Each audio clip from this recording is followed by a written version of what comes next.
നമസ്കാരം. ഗ്രഹനിലകൾ നോക്കി വിവാഹം നടത്തുക, പൊരുത്തങ്ങൾ നോക്കി വിവാഹം നടത്തുക, നമ്മുടെ പണ്ട് മുതലുള്ള ആചാരങ്ങൾക്കനുസരിച്ചിട്ടാണത്. ഒരു പെൺകുട്ടി വിവാഹപ്രായമായി, ഇത് കാലമൊക്കെ മാറി, പെൺകുട്ടി തന്നെ തിരഞ്ഞെടുക്കും തൻ്റെ കാമുകനെ ഭർത്താവായി കിട്ടാൻ, അവരുടെ സ്വപ്നങ്ങൾ സാക്ഷാത്കരിക്കാനൊക്കെ പെൺകുട്ടി തിരഞ്ഞെടുക്കും, ഇല്ലെങ്കിൽ പയ്യൻ വരൻ തിരഞ്ഞെടുക്കും, ചെറുപ്പക്കാരൻ തിരഞ്ഞെടുക്കും. അത്തരത്തിൽ തിരഞ്ഞെടുക്കുന്ന വിവാഹങ്ങളൊക്കെ തന്നെ ഒരു 90% പരാജയപ്പെട്ടു പോകുന്ന ഒരു കാഴ്ചയാണ് ഞാൻ കാണുന്നത്. അത് എൻ്റെ മുമ്പിൽ വരുന്നതാണ്. ഞാൻ ഉദാഹരണമായിട്ട് പറയാം. ഒരമ്മ എപ്പോഴും എന്നെ വിളിക്കുന്നത് എന്താണ്? അവരുടെ 3 പെൺമക്കളാണ്. അതിൽ ഒരു പെൺകുട്ടി ഇഷ്ടമുള്ള ചെറുപ്പക്കാരനെ വിവാഹം കഴിക്കണമെന്ന് അച്ഛനോട് പറഞ്ഞു. അവർ വിവാഹം കഴിച്ചു. അത് അവരുടെ സ്വജാതിയിൽപ്പെട്ടതല്ല. രണ്ടാമത്തെ മകള് ചിത്രമൊക്കെ വരയ്ക്കുന്ന പെൺകുട്ടിയാണ്. അവൾ വിവാഹം വേണ്ടെന്ന് പറഞ്ഞു. തനിക്ക് വിവാഹത്തിൻ്റെ ആവശ്യമില്ല, താൻ വിവാഹം കഴിക്കുന്നില്ല. അവളുടെ കലാപരമായ ജീവിതത്തിലൂടെ മുമ്പിലോട്ട് പോയി. മൂന്നാമത്തെ കുട്ടി, അവൾ നന്നായി പാടും. 3 പെൺമക്കളാണ്, നന്നായി പാടും, കലാപരമായ കഴിവുകൾ നന്നായിട്ടുണ്ട്. പക്ഷെ അവളുടേതായിട്ട് നന്നായി പഠിച്ച് അവളുടെ ഈ ഇളയ മധ്യത്തിലുള്ള പെൺകുട്ടി വിവാഹം കഴിക്കാത്തത് കൊണ്ട് തന്നെ ഈ പെൺകുട്ടിയുടെ വിവാഹത്തിനെ സംബന്ധിച്ചിടത്തോളം എങ്ങനെ വേണം, അപ്പോൾ അച്ഛനും അമ്മയും തീരുമാനിക്കുന്നത്. വിവാഹത്തിൻ്റെ കാര്യം പറയുമ്പോൾ ഈ കുട്ടി പതുക്കെ ഒഴിഞ്ഞു മാറാനാണ് പതിവ്. അപ്പോൾ എന്നെ എപ്പോഴും വിളിക്കുമ്പോൾ ഞാൻ ചോദിക്കും, എന്താണ് ഈ പിള്ളേരുടെ കുട്ടികളുടെ. അപ്പോൾ ആദ്യത്തെയൊക്കെ ചില അസ്വസ്ഥതകളൊക്കെ ഉണ്ടെങ്കിലും അവരൊരുമിച്ച് കഴിഞ്ഞു പോകും. ഒരു കുട്ടി ജനിച്ചു, ആൺകുട്ടി ജനിച്ചു, ശരി, അവർ മറ്റൊരു സ്ഥലത്താണ്, എല്ലാവരും വിദേശത്താണ്. ഈ പെൺകുട്ടി പടം വരച്ചും അവളുടേതായ ഇഷ്ടങ്ങൾക്കനുസരിച്ച് ജീവിക്കുന്നു. മൂന്നാമത്തെ പെൺകുട്ടിയുടെ വിവാഹം സംബന്ധിച്ചിട്ടുള്ള വിഷയം വന്നപ്പോൾ ഞാൻ പറഞ്ഞു, നിങ്ങൾക്ക് സന്താന ദുഃഖത്തിൻ്റെ ഒരു അവസ്ഥയുണ്ട്. സന്താനങ്ങളായിട്ട് ദുഃഖമുണ്ടാകുന്ന ഒരു അവസ്ഥയുണ്ട് ഇതിനകത്ത്. അത് ഏത് കുട്ടികളിൽ നിന്നാണെന്ന് അറിയത്തില്ല. നിങ്ങളുടെ മനസ്സിനെ തകർക്കുന്ന വിധത്തിലുള്ള ഒരു വിഷയം ഉണ്ടാകും. അപ്പോൾ ഭയങ്കര ഭക്തയാണ്, ഗുരുവായൂരപ്പ ഭക്തയാണ്, കൃഷ്ണഭക്തയാണ്. അപ്പോൾ എൻ്റെ അടുത്ത് പ്രയാസപ്പെട്ട് വിളിച്ചു. അപ്പോൾ ഞാൻ ഇടയ്ക്കിടയ്ക്ക് വിളിക്കും, സ്വാമി ഫ്രീ ആണോ, മകളുടെ കാര്യം, ജാതകം എന്നൊക്കെ പറയുന്നത്. ഞാൻ പറഞ്ഞു, ആദ്യം കുട്ടിയോടൊന്ന് ചോദിക്കൂ വിവാഹം. അത് ഞങ്ങൾ പറയുന്ന വിവാഹം കുട്ടി കഴിക്കും. അപ്പോൾ ഞാൻ പറഞ്ഞു, അങ്ങനല്ല, ഒന്ന് ഇന്നത്തെ കാലത്തെ കുട്ടികളില്ലേ, അവർക്ക് വല്ല ഇഷ്ടമുണ്ടോ എന്നുള്ളത് നോക്കണ്ടേ. അങ്ങനെ ഒരു ദിവസം ഇവർ ചോദിക്കുകയാണ്. ഞാൻ പറഞ്ഞു, കുട്ടിയുടെ ലക്ഷണശാസ്ത്രം ജാതകം വായിക്കാൻ പറഞ്ഞു. എനിക്ക് ജ്യോതിഷം അറിയത്തില്ല, പക്ഷേ ഞാൻ ആ ജാതകം നമ്മുടെ കയ്യിൽ കിട്ടുമ്പോൾ അനുസരിച്ചിട്ടുള്ള വിഷയങ്ങളൊന്ന് ചിന്തിക്കും. ഏത് സമയത്താണ് ഇത് എൻ്റെ കയ്യിൽ കിട്ടുന്നത്, അപ്പോഴുള്ള ഗ്രഹനില നമുക്ക് പരിശോധിച്ചാൽ ഈ ഗ്രഹനിലയിൽ ഉള്ള കുട്ടിയുടെ സ്വഭാവം, ഇല്ലെങ്കിൽ ആളുടെ മനസ്സിൻ്റെ നിഗൂഢത, മനോഗൂഢാഖ്യാതം, മനസ്സിൻ്റെ നിഗൂഢതകൾ ആഖ്യാനം ചെയ്യുന്ന കണ്ണേക്ഷിയാണ്, തെറ്റൂല. അപ്പം ഞാൻ ചോദിച്ചു, ഈ കുട്ടി കന്യകയല്ലല്ലോ. ഇതുപോലെ വേറെ വിഷയങ്ങൾ ഒരുപാടുണ്ട്. ഈ കുട്ടി കന്യകയല്ലല്ലോ. അപ്പോൾ അയ്യോ, ഈ അമ്മ ഞെട്ടി.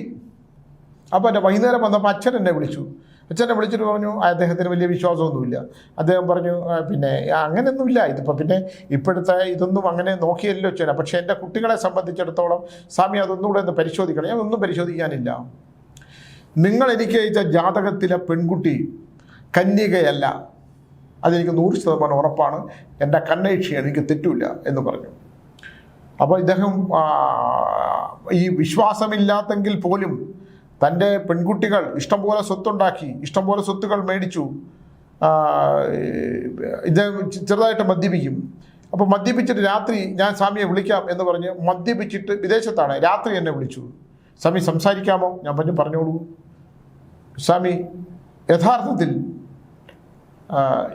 അങ്ങനെ ഉണ്ടോ? എങ്ങനെ? അല്ല, എൻ്റെ മകള് എന്തെങ്കിലും ഹിതമല്ലാത്ത ബന്ധങ്ങളിൽപ്പെട്ട് അവളുടെ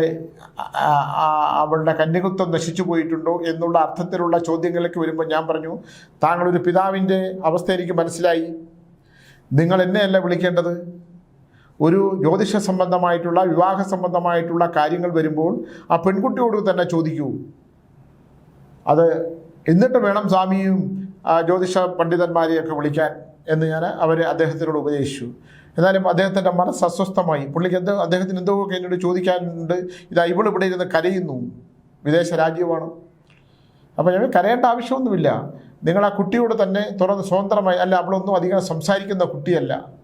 അപ്പോൾ തൻ്റെ ഏറ്റവും സ്വകാര്യമായിട്ടുള്ള 3 കുട്ടികളുടെ അവസ്ഥ, സ്നേഹത്തോടെ ചേർത്ത് പിടിച്ച കുട്ടികളുടെ അവസ്ഥ, ഇഷ്ടം പോലെ സമ്പത്തുണ്ടാകുന്ന അവസ്ഥ, അച്ഛനമ്മമാരെ സംബന്ധിച്ചിടത്തോളം 3 പെൺകുട്ടികളാണെങ്കിൽ അവരെ വിവാഹം കഴിച്ചു കൊടുക്കുമ്പോഴുണ്ടാകുന്ന അവരുടെ സന്തോഷം, ഇതെല്ലാം നിലനിൽക്കുമ്പോൾ ഒരാൾ പറയുന്നു, നിങ്ങൾ അയച്ച ജാതക പ്രകാരം ഈ പെൺകുട്ടി കന്യകയല്ല, ഈ കുട്ടി ഒരു പുരുഷബന്ധം ഉണ്ടായിരിക്കുന്നു. ആ പുരുഷബന്ധം കൊണ്ട് ഇദ്ദേഹത്തിൻ്റെ ജീവിതം, ആ കല്യാണം മാത്രമേ നടക്കുകയുള്ളൂ എന്നാണ് തോന്നുന്നത്. നിങ്ങളെന്തായാലും സംസാരിക്കൂ, എനിക്ക് തെറ്റട്ടെ എന്ന് അത് ഞാൻ പറഞ്ഞു. പക്ഷേ അന്ന് രാത്രി തന്നെ ഇവർ ആ കുട്ടിയോട് ചോദിക്കുകയാണ്, അമ്മ എന്തിനാണ് കരയുന്നതെന്ന് ചോദിക്കുന്നു. അവർ പൊട്ടിക്കരയുന്നു. അമ്മയുടെ കാല് പിടിച്ച് കരയുന്നു. എന്തിനാണ് അമ്മ എന്തിനാണ് കരയുന്നത്? നിന്നെക്കുറിച്ച് ഓർത്താണ് കരയുന്നത്. ഇങ്ങനെ സ്വാമി ഇങ്ങനൊരു കാര്യം പറഞ്ഞു, നിന്റെ ജാതകം അയച്ചു കൊടുത്തു വിവാഹ സംബന്ധമായി, അപ്പോൾ നീ കന്യകയല്ല എന്നാണ് പറയുന്നത്. അവൾ ഒരു നിമിഷം അമ്മയുടെ മുഖത്ത് നോക്കി എന്നിട്ട് പറഞ്ഞു, സ്വാമി പറഞ്ഞത് ശരിയാണെന്ന്. തകർന്നു പോയി എന്നാണ്. ഇത് ആലോചിക്കണം. നിശബ്ദയായിട്ട് ജീവിക്കുന്ന പെൺകുട്ടി, 3 പെൺമക്കൾ, അതിലൊരു പെൺകുട്ടി. അപ്പോൾ അതൊരു വല്ലാത്ത അവസ്ഥയിലേക്ക് മാറി. അന്ന് രാത്രി അവരാരും ഉറങ്ങിയില്ല. രാവിലെ എന്നെ വിളിച്ച് പറഞ്ഞു, സ്വാമി അങ്ങനെ ഒരു സംഭവമുണ്ട്, അവൾക്കൊരു പയ്യനുമായിട്ട് ബന്ധമുണ്ട്, ഇവിടെ പലപ്പോഴും അവനുമായിട്ടുള്ള ശാരീരിക ബന്ധം ഉണ്ടായിട്ടുണ്ടെന്നാണ് പറയുന്നത്. അപ്പോൾ ഞാൻ പറഞ്ഞു, അതിനെന്താ അവരെ കെട്ടിച്ചു കൊടുക്കൂ, അത് നമ്മുടെ ജാതിയല്ല, നിങ്ങളതൊന്നും നോക്കേണ്ട ആവശ്യമില്ല, മനുഷ്യനല്ലേ, ജാതിയും മതവും നോക്കണ്ട. ഇനി അവൾ പൂർവ്വജന്മം എടുക്കുമ്പോൾ അവനുമായിട്ടാണ് ബന്ധം ഉണ്ടായിരുന്നെങ്കിൽ അത് നോക്കേണ്ട ആവശ്യമില്ല, കെട്ടിച്ചു കൊടുക്കാൻ പറഞ്ഞു. അപ്പോൾ ജാതകം നോക്കണ്ട, ജാതകം നോക്കിയാൽ എന്തെങ്കിലും ബുദ്ധിമുട്ടുണ്ടെങ്കിൽ പ്രശ്നമാകും. അല്ല, ഞങ്ങൾക്കതൊരു വിശ്വാസത്തിൻ്റെ ഭാഗമാണ്. നിങ്ങളുടെ വിശ്വാസത്തിൻ്റെ ഭാഗമാണെങ്കിൽ ജാതകം പൊരുത്തതും ജാതകത്തിൻ്റെ അനുസരിച്ചിട്ടുള്ള ചില പൂർവ്വജന്മ ബന്ധം കാണും. ഒരുപക്ഷെ അവരൊരുമിച്ച് ജീവിച്ചോട്ടെ.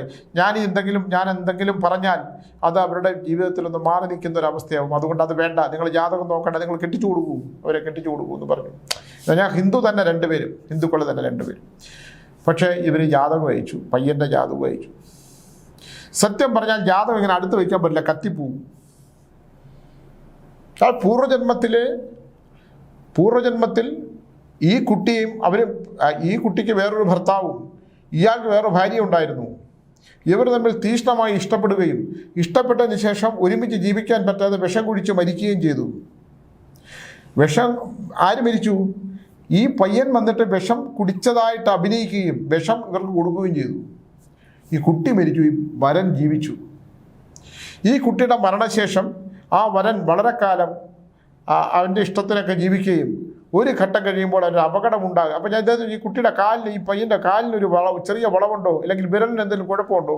അപ്പോൾ അവനൊരു വിരൽ കുറവാണ്. അപ്പോൾ വിശ്വാസം കൂടുതലായി.